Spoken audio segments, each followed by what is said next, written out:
Oh my goodness gracious. What are we doing here? Talking about the finale, because that's what we do. But hello, hi, hey traders. Hey. Welcome to the Cup TV, part of the Currently Unnamed Podcast Network, where we put the real and the tea in reality. And you can always come to us first to quench your thirst. I'm Logan Murphy. Say something gay. Gay. I am finishing off my hazelnut iced coffee from this morning, which was quite delightful, and it's lovely. And I'm just happy to be here. What a lovely traitorous day it is, everyone, isn't it? It's just so lovely. I love it. Hello, everyone. It is me, your girl Lana, your resident evil diva, and I'm here to give the tea, spill the tea, and drink the tea because you know I love me some tea. Per, yeah, what a great traitorous day. I kind of am just excited to be here to talk the finale of Traitors, and I also have my cup mug here. Ew. And you can get you one at mamat'screations.etsy.com. That link will be in the description below. And if you look to the right of the screen, there is a QR code. You can scan it, favorite the shop, like the shop, please favorite the shop, and then buy your merch, period. Thank you. Because we do ship internationally and domestically, so there are no excuses. UK, I'm looking at you. It gets to you. I promise to you that. So, and the camera's going to go up. I don't know why. But get your cup mug, period, and thank you.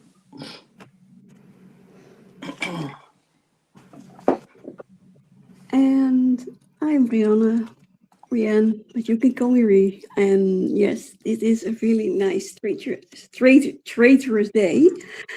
And yeah, I'm very excited to just get into this. And I have some water. Nice and cool. We love that for you. Loves it. Yeah, not, I'll be honest, not the most groundbreaking finale in Traitors history, but a very good finale nonetheless. And we're not just talking about the finale, because we're talking about episodes 11 and 12, because we did not talk about both of them. We're going to lump them all together because, y'all, a lot happened between these last two episodes. And baby, I want to talk about it. I can't wait to talk about it. So much went on. We've got a lot to get into. We've got daggers. We've got helicopters. We've got fire. Oh my! We got we got literal cliffhangers. Yeah. You what fun! Literally climbing off a cliff, a dam, if you will. What privilege! What privilege! Yeah, good for them. Yes, truly. We're going to get into all of it, but before we do, make sure to subscribe if you've not already, because we're here almost all the time giving you almost all things competitive reality TV. We've got a lot of fun things planned for the month of February in anticipation for the next little round of reality TV stuff that will be coming on. We've still got Fear Factor, and we've still got some Traitors US going on now that Traitors UK is done. It's leaving a very big hole in my heart. I know. But we've got some fun things planned for the rest of the month in anticipation for a double dose of Survivor at the end of February, as well as House of Villains.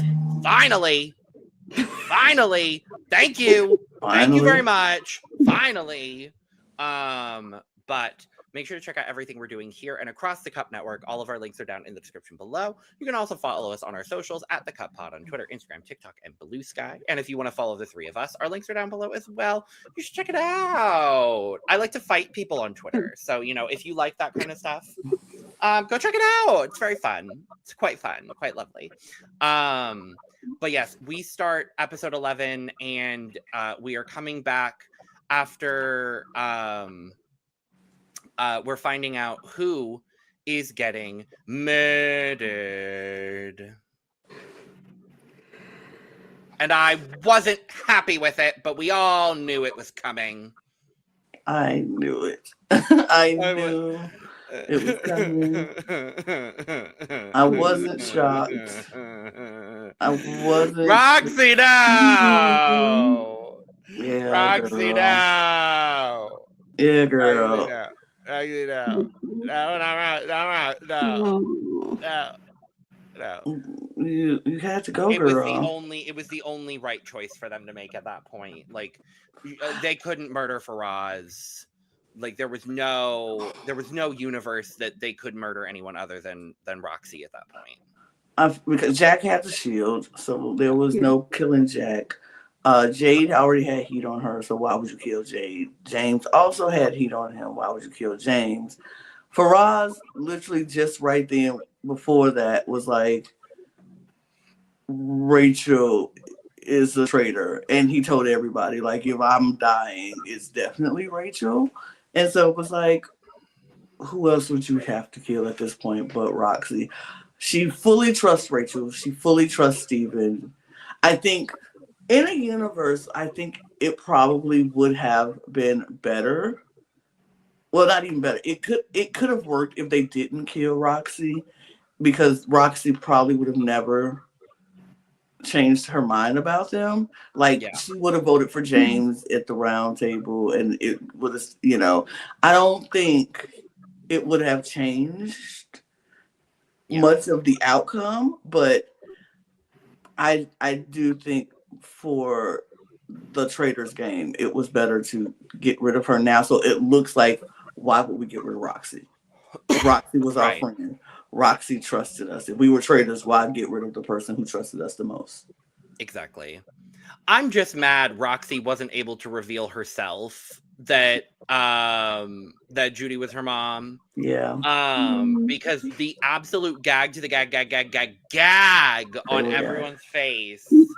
Yeah. And then seeing them all put the pieces together, I'm like, yeah, y'all a dumb bunch of faithfuls. I mean, it's easy to say that when we know we know everything, but like, I wouldn't have put that together either, because then I would have been falling into the stereotype. Well, all black people kind of look alike, and if two black people were here, they must be related, right? So I wouldn't have did that. Well, and then knowing that she was adopted, knowing that Judy works in adoption, and knowing that they were from the same place, like, pieces come together. But I do agree with you, Lana. I do agree with you there. I mean, if you hadn't heard the story, I think Faraz is the one person who I'm looking at side eye. Like, Faraz, you heard all this information and you didn't put two and two together. Like, if I heard all the information, yes, put two and two together. Like, she works in adoption. She was adopted.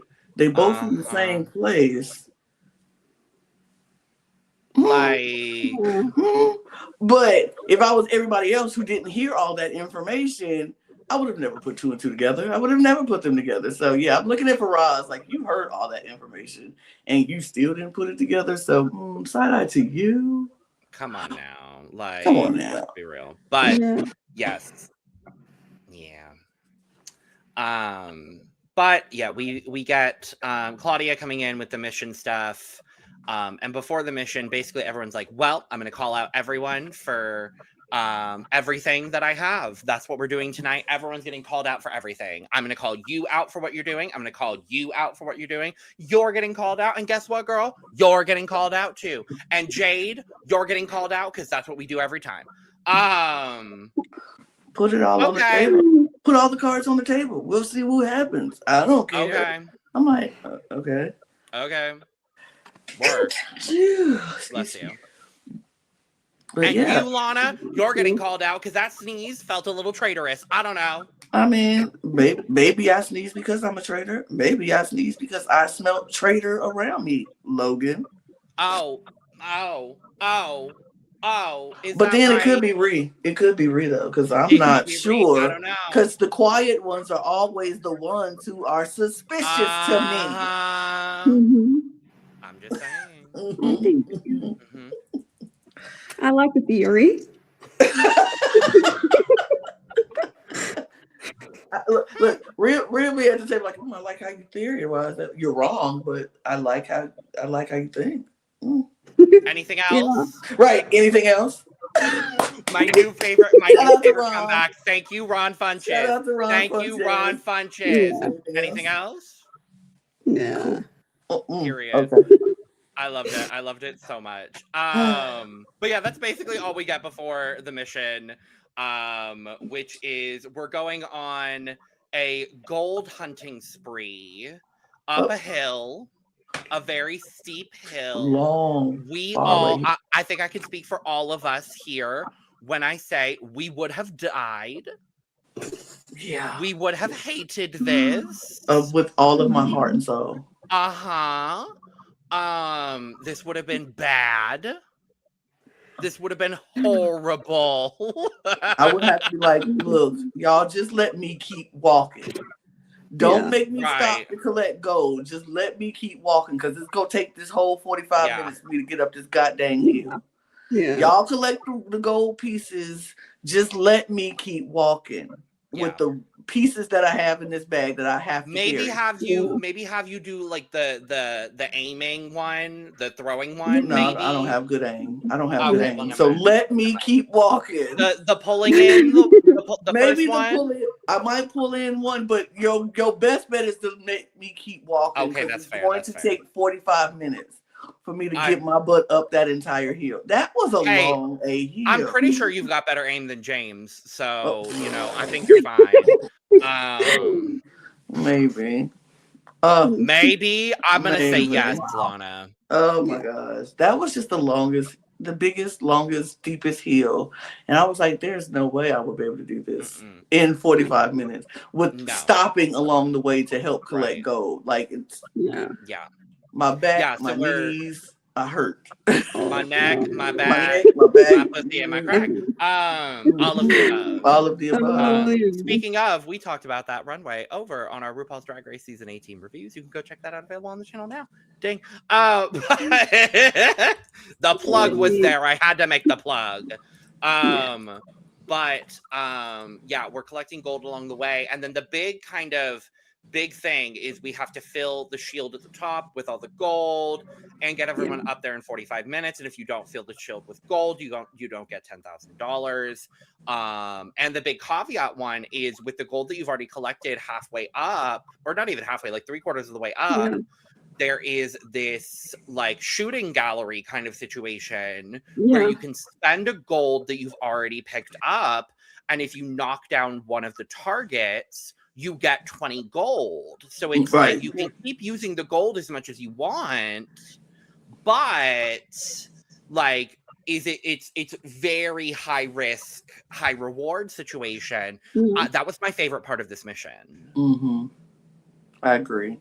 I think because it's like now you have to decide, first of all, do we have people who can actually aim these gold nuggets and hit these bases? Not James. And if you could do that and you get 20 gold pieces for each vase that you break, what's the payoff? How many should you actually try to hit? Like, what is the payoff? Like, and if I'm throwing and missing, is it worth going for these vases? And the first, when we see it start with, like you said, James just had no aim at all, was missing. But James was the fastest. Like, James took off running. And I was like, oh my God, he is going to kill himself halfway up this hill because he's exerting all his energy at the beginning. But he was moving. But he couldn't hit a vase for nothing. And for a minute, it looked like nobody could hit the vase for anything. And then all of a sudden, it just took Jade hitting one. And then it was like a ripple effect. Okay, bam, bam, bam. So it was like 20, 40, 60, 80. I think they hit like 4 or 5 of them. Something like that, So they had like 100 pieces of gold. So they take off running. They go get, to start collecting, putting the gold up in the shield. But then when they get to the top, which is at this top of this beautiful summit with a beautiful view of the mountains, the Scottish mountains is beautiful. And they're putting, the shield is kind of big. So they're putting the gold and it has to fill up the entire base of the shield. And when they put it in there, they realize, okay, we're going to need more gold. That's why the 20 pieces of gold was very important because it's going to take a lot of gold to figure it out or to fill it up. And so they fill it up and I think it was Faraz and Steven first pulling their pieces up there. And then no, Steven and Jack was pulling theirs and putting theirs in there. And then Jade and Rachel comes with their gold and they're filling it up. Faraz is behind them. James has already put his in there, so he goes back down. And I'm like, this is the one y'all send back down, the one who couldn't hit a piece of gold the first time, but y'all send him back down there to shoot more. Okay. But he goes down and he's passing Rachel and Jade on the way down and they're going their way up. And they're passing like, here, take some of this gold. And he's getting very flustered only because James is trying to work 80 miles a minute and his brain is going so fast, but he's not comprehending what they're saying. They're like, you're going to need some pieces to throw. Here, take this. He's like, oh, I'm going to go. And they're like, James, you taking all the gold, not all. And it was kind of like real interesting. It looked very Saboteur-like, if you want to be honest. Traitorous. I know he's not, but it looked very Saboteur-esque. But and Rachel and Steven were like, if he looks that way and it looks very, and we don't if get it the walks money, like a duck and sounds like a duck. it's just James being a really It's an elephant. crazy. I don't Right. know. You know what I mean? Like, because and it was really just James being very like in the moment, very high strung, not really sure what to do. But it looked very traitorous, and Rachel jumped right on that. She saw that opportunity and was like, that was suspicious, wasn't it, Jade? And Jade was like, I mean, I guess. She's like, he's not that daft, is he? And I was like, but also call him out, Jade. Correct. Like, correct. Clock it. Period. Hello. I was like, that was very smart. And then And then James decides they're all up there. Like, they're running up there. James decides, oh, there's not enough gold. I'm going to go back down. Like we said, the gold exchange. I need to go back down and try by myself to get more gold from this gold exchange. And he's flopping. And he's flopping. And he's flopping. And guess what, y'all? He's flopping. And then he finally gets something. And I'm like, why? Okay. But here's my thing. Why did we not send one of the two women who actually had good aim, who were the ones actually getting the gold, that were doing well? You want to know why? And I know why. Because it would have took them twice as long to get back up. They didn't have that much time to send them back. Hit the thing and be sure that they're going to make it back up in time. Because Rachel was moving not at the fastest pace. She old like me. So yeah, don't send me back down there because I ain't gonna make it back. Because you expect me to sprint up this hill at the end because we're gonna be down 10, 5, 2 minutes left, and you want me to sprint up the hill. That is not going to happen. So you need to send someone who can. Now, I don't think they probably should have sent Faraz. I think Faraz or Jack or Steven. But at that time, James was the first person finished. He was the one up there, and he had all his gold pieces laid out, and he was realizing we're going to need more gold, even though Faraz came after Jack and Steven, and so they were still placing their pieces when Faraz came. So James was like, well, y'all still placing pieces. We don't know how much Rachel and Jade got, so somebody got to go back down. So James, I don't think it was a bad thing. I don't think he was the smartest choice of his throwing aim, but he was the first person done, so it made the most sense. Yeah. I get it, but It's another thing with the choices. Like, do you send someone who can make up for some lost time with the throwing, or are you going to send someone who is ready to go? Right. And at that point, it was like James was ready to go. So I was like, Darnell, like, not the right person I would have picked, but okay. Oh. But ultimately, he almost cost them the mission. Like, I mean, only because he just pittered himself. He exhausted himself out because he ran back. Yeah. He was running the fastest out the gate. So he exerted a lot of energy, finished what he needed to do with the gold, decided to go back and be the person to get more gold, tried to sprint back up, and his body was just like, I don't know who you think you are, Darnell, but you need to chill out and relax because I'm still a body. I'm still like, oh no. Like his body was screaming, oh no. Yeah. The body is not bodying today. No.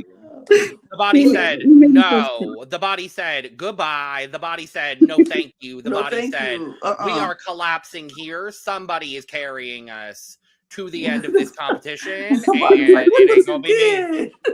The body was like Dawn during the body lip sync on season 16 of RuPaul's Drag Race up against Morphine while she's body. No, James's body said no, thank you. Look what you're trying to do, and it just collapsed for a minute. He had to take a break, but luckily he did hit the vase. He did get more gold and was able to pass it off to Faraz, who was faster, who grabbed it and took it on up. And then he was able to collect himself and get on up that hill. I think, like I said, I don't think he should have been the one to go back, but I understand why, because he was the first one done. And he was the first one available to go back. And eventually he got it. So and they got it to work. They filled up the shield. It worked. So it worked. And nobody was going to be murdered because there would be no murder, no final murder. And the traitors were like, well, oh darn. I mean, yay! Yay, no murders. Right. Yeah, pretty much. Woo, love it. So and we go back to the castle. And the discussions are like, well, I'm going to call you out for things, and I'm going to call you out for things. And guess what? You're getting called out for things. And Steven goes, oh, by the way, Rachel, I'm going to call you out for some things too. And Rachel's like, well, by the way, I'm going to call you out for some things too. And that's pretty much how I mean, that's pretty much how it goes. Like, the round table started early. Pretty much. I mean, like they have had some really great pre-roundtable moments this season. This was not an episode full of them. Like this, because honestly, what else are you supposed to talk about? What else are you supposed to do when it's five people left? It's like everybody should be suspicious of everybody. It's 5 of you. You can't hide in a group anymore. And so, and everybody has done or said or maybe did something that was a little suspicious. So I feel like everybody deserves to be called out at this roundtable.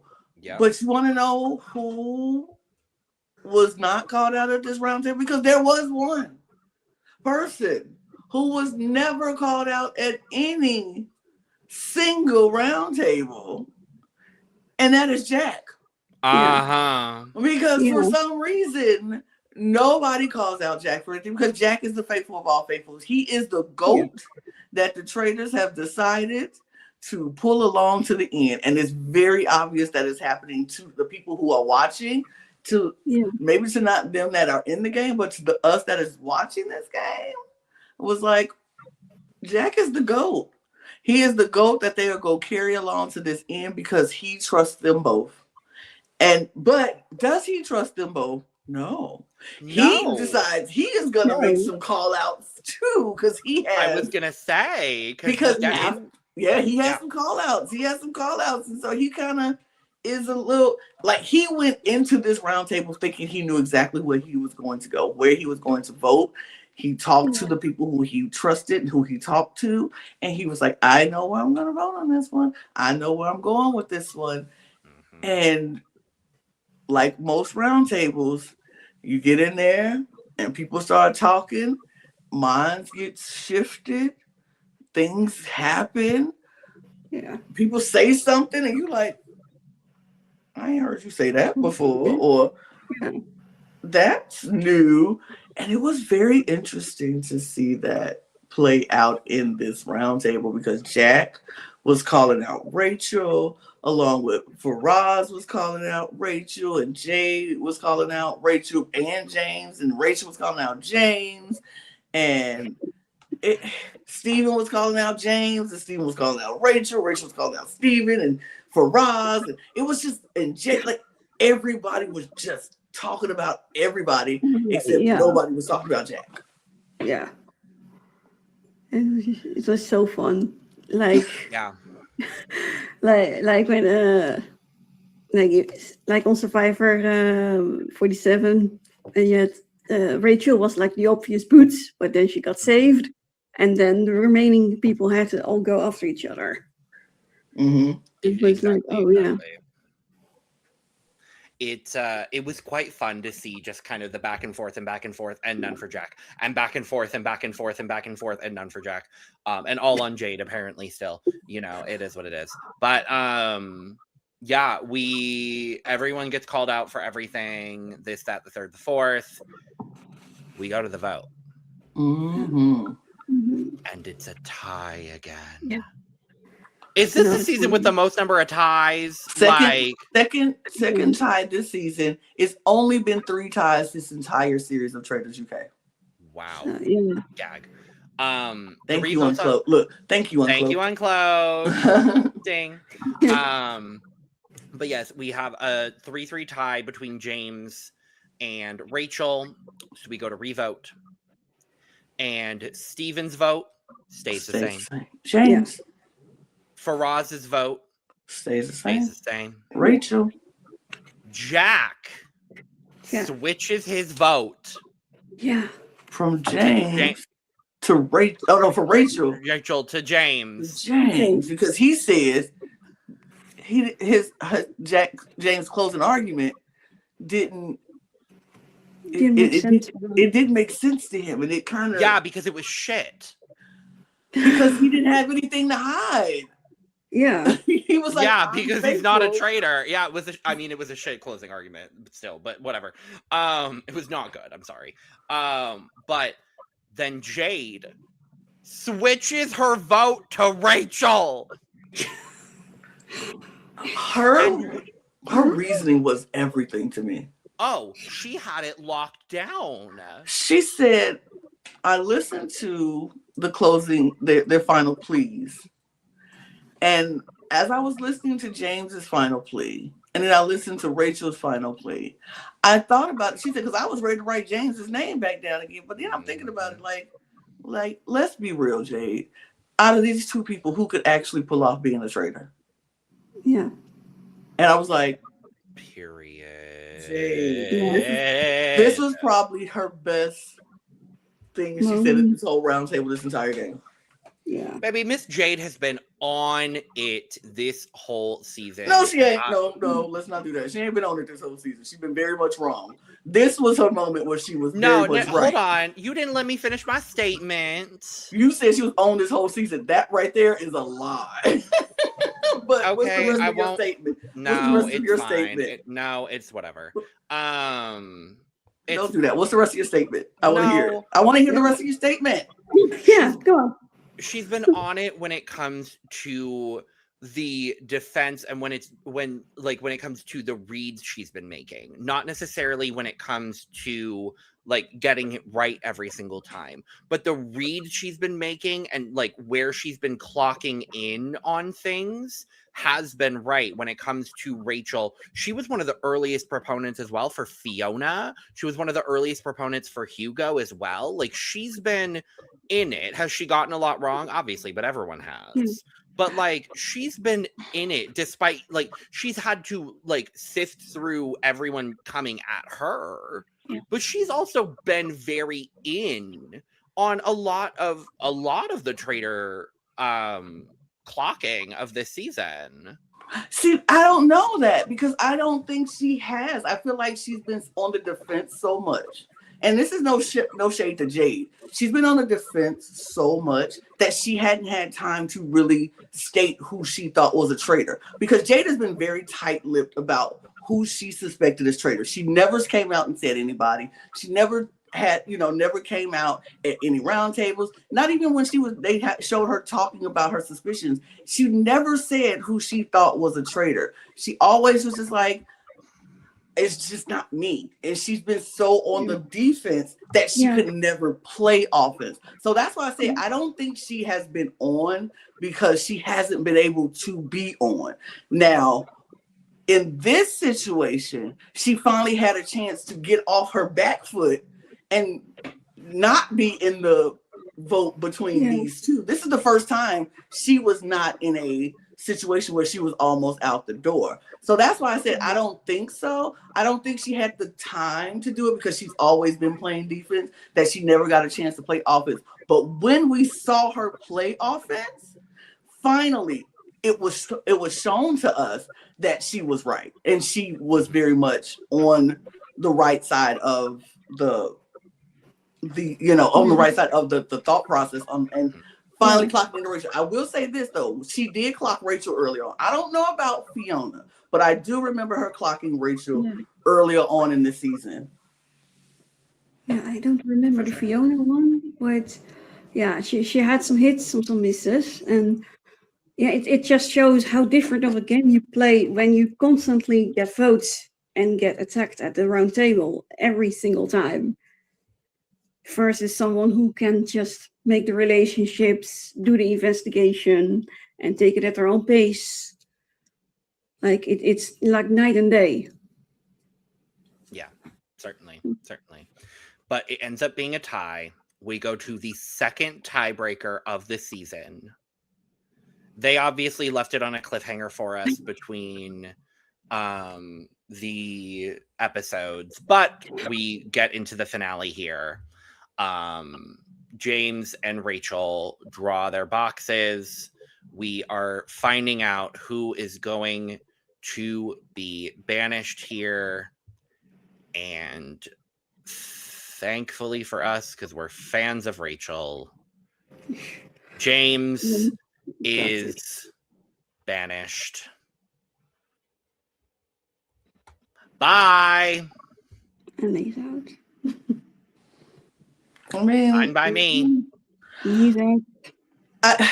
Because I'm Team Traitors, I wanted him to go, and I was like, it doesn't.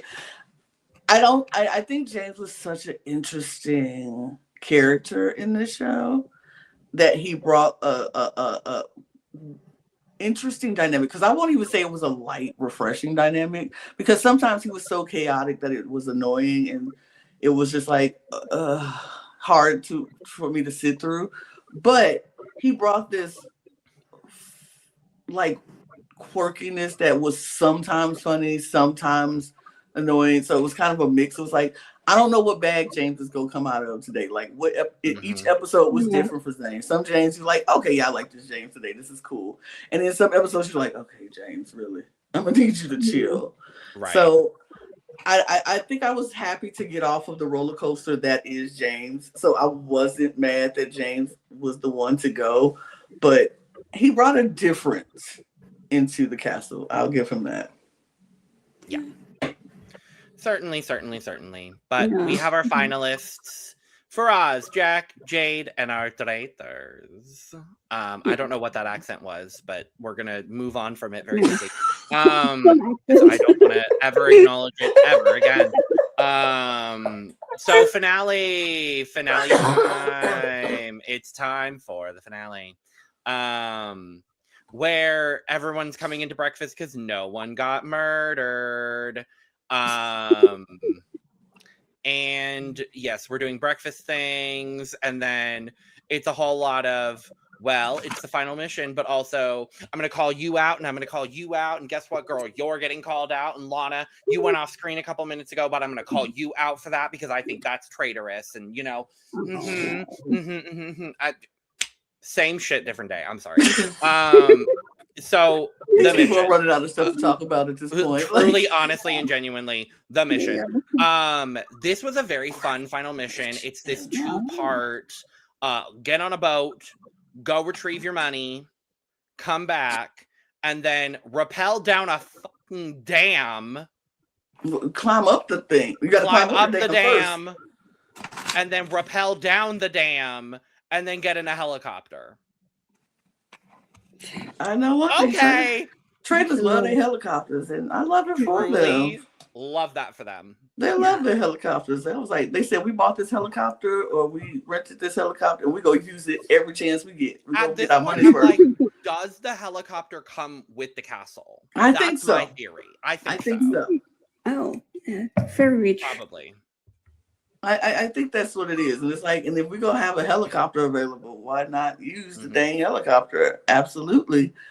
And who doesn't want to fly in a helicopter? I mean, unless you're scared of heights, like Rachel, you might not really enjoy a helicopter, but it's fun. No, it's fun.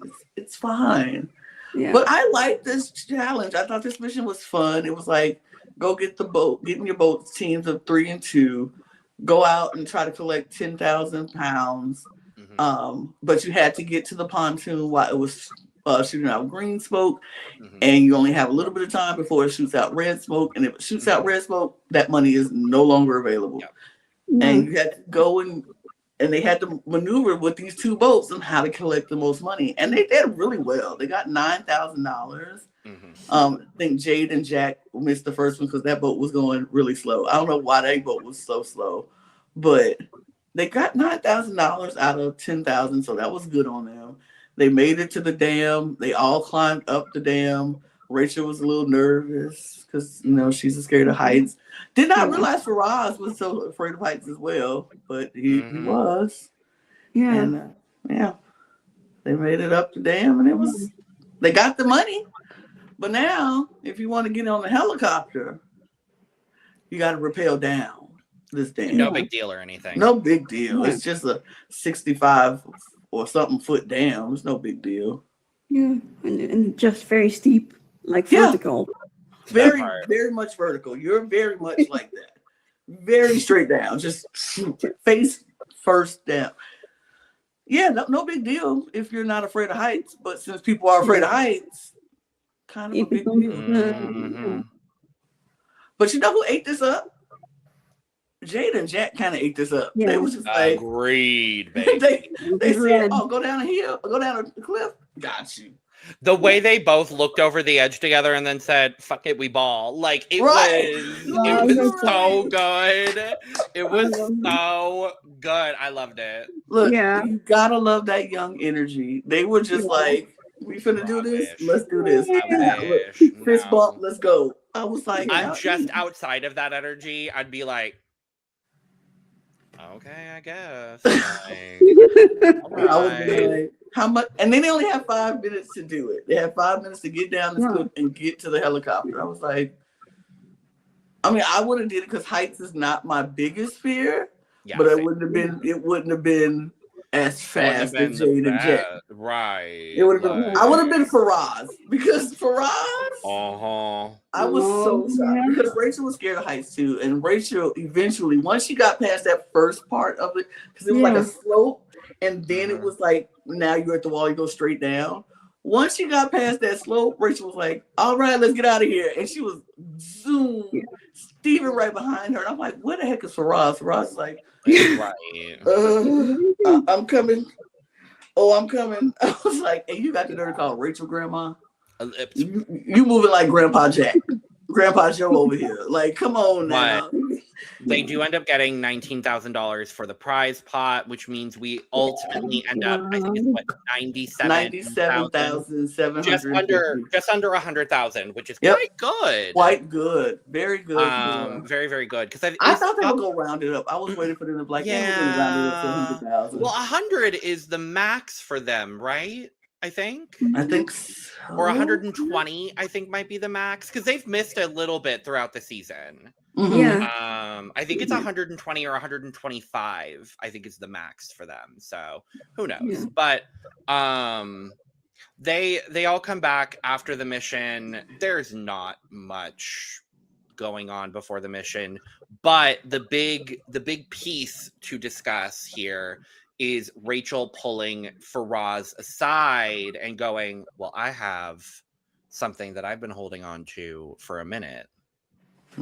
Jade's a traitor." And I know that. I have known this from the start because she clenches her jaw. And I'm like, well, no, Rachel, but that's a great way to play it off that it's not you. Yeah. Sure, girl. That FBI training that she claimed she did went a long way in this game. It sure did, baby.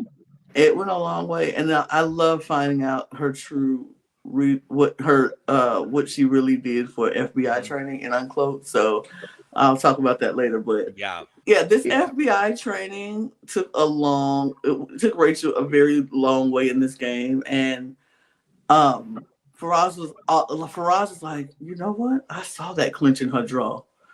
I'm like, did you? When did you see the clench in her draw? Like, when did you see that?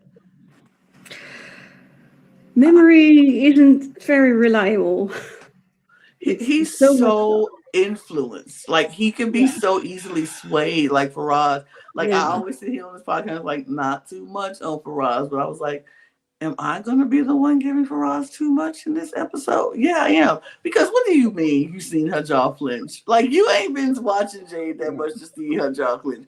Like, Faraz, baby, you are so lost in the sauce because this man literally went from voting Rachel against James to right after James left, said James was a faithful, and was like, yeah, I don't think Rachel's a traitor. Yeah. What do you mean? What do you mean you don't think Rachel's a traitor? Because she said, I wish I was able to get up there and tell you all who I really am, and I can rub it in your face that I'm a faithful. And he's like, yeah, because that's what I would do. So yeah, she must be a faithful. I was like, Faraz, I really defended you a lot on this podcast, and I told people not too much on you. You really made me look. No, you didn't make me look anything. I'm still no. I agree with that. I still say what I said at the time, not too much. You sure did. But if anybody says something about you today, I will sit back and fold my arms because what do you mean? You changed your mind in 1 second because Rachel said she wanted to flaunt her faithfulness in everybody's face, and now she's not going to be able to do that because after that day, nobody's going to reveal their true selves. What? Yeah. I was like, how do you jump off of that fast? Yeah, and it's really weird because he has like 3 moments in the entire episode where he privately says he wants to end the game with Jack. So if you don't think Rachel is a traitor, that means that you want to go to final 3 with Rachel and Jack and then backstab Rachel for more money. Right, because you think she's a faithful, you just want to backstab a faithful? Yeah. It doesn't all make sense, but I'm trying to make sense of it. It looks There's like no it was need. something like that. Get all on his head top, Ree. Get all on his head top. Like this episode was, I was like, I will not be defending you. If anybody came for him, I would not defend him right now. I don't need to say anything. My face is saying everything I need to. Anyway, we go to the round table. At least he's pretty. At least he's nice cute. To look at. He's so cute. Good to look at. That's a pretty man. That is a he's a very pretty man. We go to the round table. And honestly, it feels like copy paste from the last round table. I'm not even gonna lie to y'all. It feels like copy paste from every round table beforehand because it was Jade, you're a traitor, Jade, you're a traitor, Jade, you're a traitor, Jade, you're a traitor. And I'm like, okay. And I get it for Rachel. I get why Rachel is doing what she's doing. Mm-hmm. I understand she has Faraz in her corner. Steven has Jack in his corner. And it's like we have to divide and conquer right now. And we all come together and vote for that one person. And Steven knew Jack wasn't going to vote for Jade because Jade, Jack, and Steven are a trio. They've said it aloud. They said it. They've been very tight at the hip since the final 6, 7. So and 8, since 8, 7, and 6, they've been very tight. So it's like they knew that he knew Jack wasn't going to vote for him or to vote for Jade, but Steven knew he had to because he knew Rachel was, and he knew Rachel who convinced Faraz to. So it was like they had to do what they had to do, right. And watching them go back to Jade, and Jade is still trying to defend herself as best as she could, but the writing was on the wall at this point for us watching it. It was just like, girl, you ain't gonna make this. And what felt bad, for what I hated the most, was seeing the look on Jade's face when she saw that Steven voted for her to go. at Oh, this Yeah. point, yeah. and it was just like, oh, I don't want to do. I don't. Oh, jeez. Hi, girl. my girl, I hate it for you. Yeah. Icon queen. And I will say this on Uncloaked, because I did get to watch it last night. Mhm. I loved her. Jade Yeah. was so good on Uncloaked. She was so she was very self-aware. She was she was like, I knew, she said, and I realized the game too late. She was just like, I just realized the bigger picture way too late. And she said, it wasn't until Steven voted for me that I realized what was happening. And it was just like, it was, she said, I was blinded in this game. I was truly blinded in this game. And she's not the first person that it has happened to. Mhm. It's not the last. She definitely won't be the last. It's happening right now on some other franchises, but it's just Mhm. it was what it was. It just was her time, and she just got caught up with two people who she trusted. Yeah. Who just happened to be traitors. Yeah, and I just feel sad for her because a lot of it started off with like Amanda being like, yeah, you looked really weird and nervous after you removed the blindfold. Mm-hmm. When the traitors were picked, and people just kept staying on that track. They would not leave it ever. And like she herself said, she was just feeling hot and anxious because it's a game about trust and manipulation. So like it for something that she even said is not really within my control. Mm-hmm. And yeah, she was almost like dead on arrival because of it. Yeah, and it didn't help her when everybody found out Amanda was a detective. And even Amanda said this at Uncloaked. She was like, I never thought that I would have such my stay in this game would last this long even after I'm gone. Like what I said held that much weight that even after I was gone, it still lived on throughout the game. And so it was I think like, and I'm gonna say when, because I think this is probably an inevitable when. I think when they do a Traitors All Stars, I think Amanda's guaranteed because of that specific situation. Like her staying power was just so remarkable throughout the whole season. Like you said, Lana. Like the reason, like even down to like the final moments here, it's remarkable to see someone's influence be that heavy.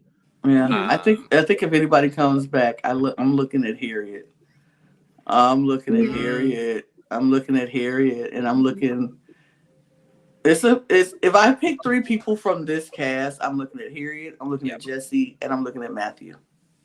Ooh, okay. Ree, who do you think? I can see them bring back Jade in combination with Amanda. With the idea of, are they going to go after each other again, or are they going to team up and really play together? Yeah. Mm-hmm. I can see it for storyline reasons, bringing them back both. Yeah. I can see that. Totally. I would, I would like to see Roxy again, because I really did I liked Roxy. I liked what she brought to the season. I liked her. I liked her. I would like to see Ellie again. I think we really didn't get enough of Ellie. I don't think she was able to really show off enough of her skills as a faithful. I'd love to see Ellie as a traitor, to be honest with you. I think that's really where she could shine. And then for me,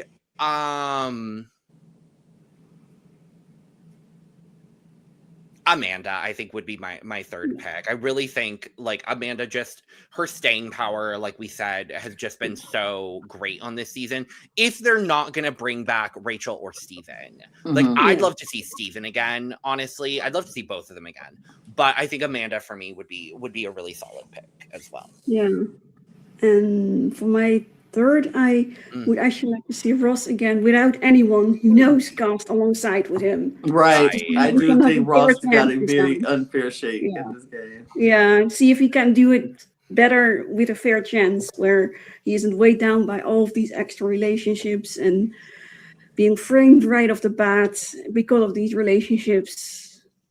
And Yeah. I would like to see him come back too for that reason. I agree with that completely. Mm-hmm. Absolutely. But yeah, we lose Jade in this whole situation for whatever reason. But the night is not over. The night is not over. We have to go into our roundtable of truth now. Our indoor roundtable. I was like, of that's truth. unique and different. I said it must have been raining or cold outside. Right. I'm like, it must have been too cold. The Scottish winter was getting to them or something. But I mean, and you can tell because, like, even at the mission, the wind was whipping. That wind was whipping. Claudia's hair was just. There must have been a fire safety issue. Like that's probably what it was. It was a fire safety issue or something. But the whole setup was cute. It was cute though. It. Wonderful. But yes, we are doing we all know how it goes, so I don't need to explain it. We do the first round for the first time and don't know. No, I'm just playing. You all saw, if you're watching a Traitors review, y'all know how it goes. We do the first round, everybody banishing. As you should. 100%. You never unless you're on that one season of Traitors US.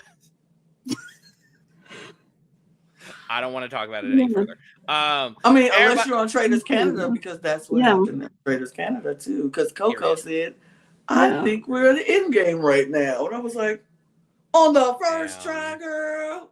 Man. Anyway. Girl.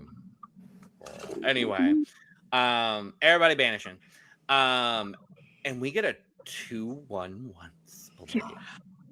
Okay. So here's my theory, and I talked this over. I had a conversation with David last night after I watched it, and we both agreed on this. Okay. So shout out David we agreed on this. We think that Rachel and Steven had a conversation, had a plan that they were going to tell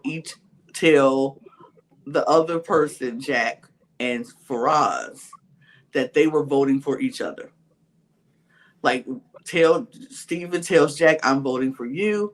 Rachel tells Faraz, I'm voting for Steven.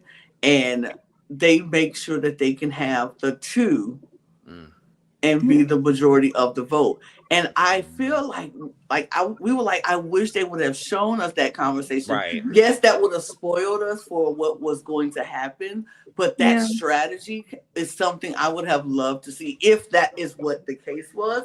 Because it just felt like we knew Jack always was going to go for Rachel. And I think Steven knew Jack was going to always go for Rachel. And I think Rachel needed Faraz to go for Steven. And that's why she was pushing Steven so hard. Because then Steven and Rachel will have the majority vote to decide who the vote falls on. And that was quite genius if they did that. But I wish we would have saw that they did that. Even if it was after the show, like a flashback after they won the whole thing, or if they won the whole thing, give us a flashback, like how did this come about? Right. Because that strategy would have been so good to watch. Yeah, I agree, and I think that would be a really good way to include it without making it ruining the anticipation. I definitely agree, but they are able to pull this off. And bye Faraz.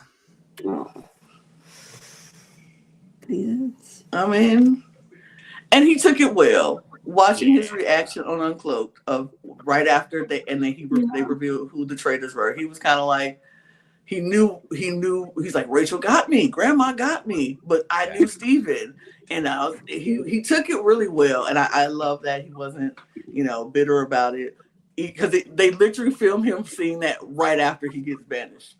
So he has to go in, gets banished, and open and see who the traitors are, and he kind of took it very well. So I loved that about him. And so now it's down to Jack, Rachel, and Steven. And this is the moment where, like, is Steven gonna turn on Rachel? Is he gonna blow the whole situation and turn on Rachel in the final moment, in the last second? No. Of course Nope. not. As he shouldn't, because they've literally been the power duo since the beginning of the damn game. And they won! Yes! Yeah. I love that. I love that he didn't do it, but if he would have, it would have been great TV. Oh, it would have been sickening. Oh, it would have been great TV. But I'm so happy he didn't. Right, and here's the crazy part. I said this last night. I said, this is so crazy. But to say this in a game where people are told to lie and they are traitors, this is the most wholesome win I've ever seen. Yeah. Truly, this was my ideal outcome. Yes. I think I would have been more upset had he betrayed Rachel. And I think that's like the first time I've ever said that in a traitor scenario like this. Like, I would have been so mad at him in another one of his damn Shein bodysuits. Baby, we all know where they're coming from. I need them in several colors too, don't worry. But like, I would have been so mad at him had he betrayed Rachel at the final moment. Like, this was really a traitor win done in the most faithful way possible. Right. They were the most faithful traitors. I loved it. I love it. I think it was so delightful to see. These are two of my favorite traitors I've seen on the show across all franchises. Like, I just really, really love these two. I think they did absolutely phenomenal. Mm-hmm. And who better to win this season than a twink and a redhead? Come on now. And I also read on social media, like, with the winner of the Celebrity Traitors was in a similar archetype as Steven. So they were like, watch out for anyone like Steven and that person. Well, I'm fucked. Like, I just think it was so, like, I would have understood if he would have betrayed Rachel, and it would have been like, I get it. $97,000 compared to $48,000 is a big jump, and I would have loved to take that $97,000. But the way that they protected each other throughout this game, and the way that they made that promise at that in front of that family portrait, the family tree, and then stuck with it, I kind of thought it was such a wholesome traitorous victory, and it's crazy to say that. It's crazy to say that. Yeah, and I mean, I want to give the edit a little bit of credit here. That until Final 4, a little bit Final 5, the voting, I did think it was going a little more into the direction of Steven to win solo.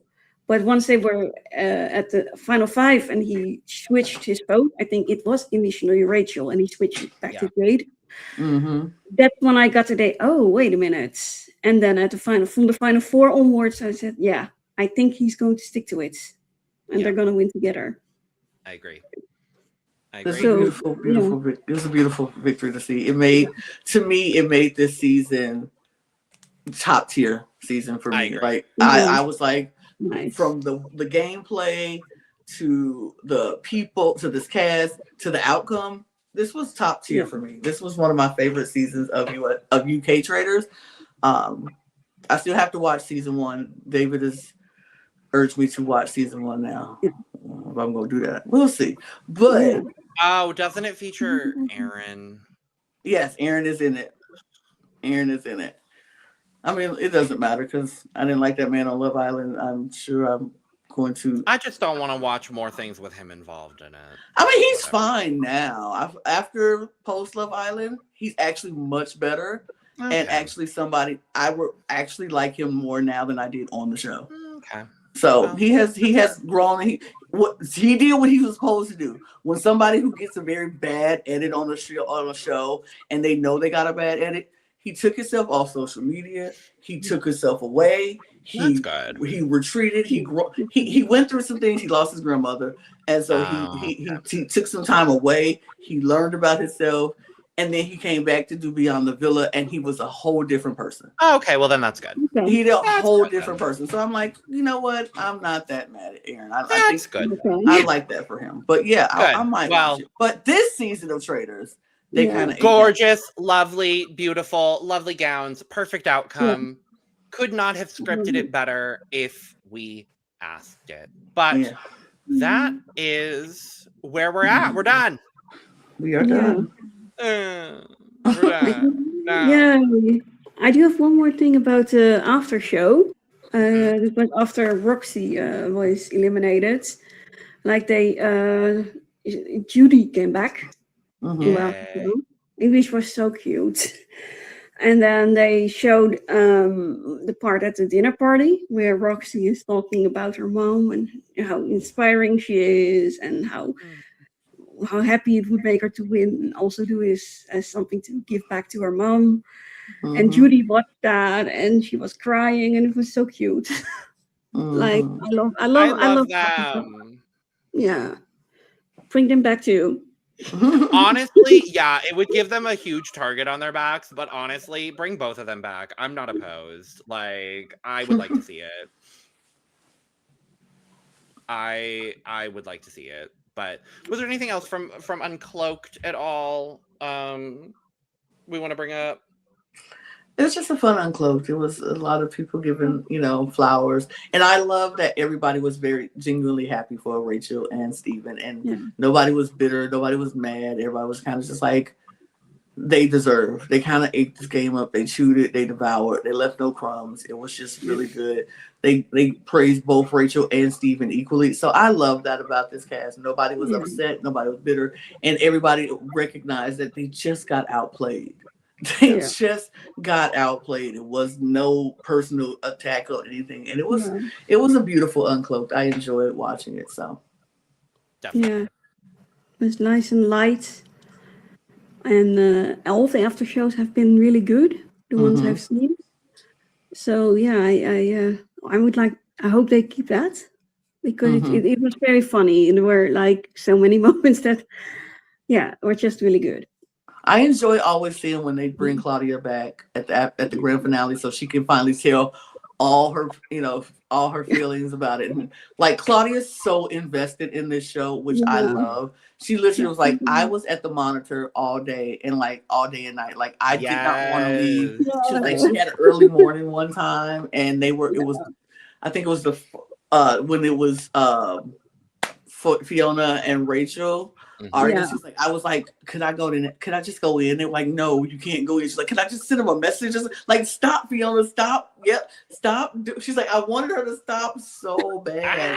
Like, she was so invested. She was like, it was an early morning for me, and it was late, and I did not want to leave the mom. They were like, no, you need to go. You got to get up. And she was like, no, I'm watching this. And she stayed and watched the entire thing because she was so invested in this cast and in this show. And I love that about her. I love that's how I feel about her, Ariana Madix, because they talk about how you can tell the ones that are truly invested in what's going on in the show because they are fans. Yeah. And it comes out like we're fans of what we're watching. And so I love Claudia in this, and that's my favorite part of Uncloaked. The finale is watching her get to tell her feelings finally. Yeah. Claudia is, I'll say, my favorite host of the Traitors. I just absolutely love her. I think she's so sickening. And I agree with you. I love the passion that she has for this show. It's so sickening. Shout out to Claudia Winkleman. We love you, girl. You're an icon, you're a legend, and you are the moment. Now come on now. And another phenomenal season of the Traitors in the books here. But don't worry, if you are missing out on Traitors content, we are still covering Traitors US, so stay tuned for our continued coverage of that on the channel, as well as several other fabulous reality TV shows throughout the rest of the year. This is our first one done. We did it. We did it. Ree, your first show done. Also, yay! Welcome to the cup. The first of many. Yes, but with all that being said, thank you all so much for joining us for this Traitors finale. Let us know all your thoughts on this finale down in the comments below. On your way out, make sure to check out another video, maybe some Traitors US coverage, maybe some past coverage of something else, whatever it is. Make sure to check out another video. Go grab your merch at lanagcreations.etsy.com. And with that being said, we are going to go ahead and get out of here, y'all. So cheers. Bye. Bye. Cheers.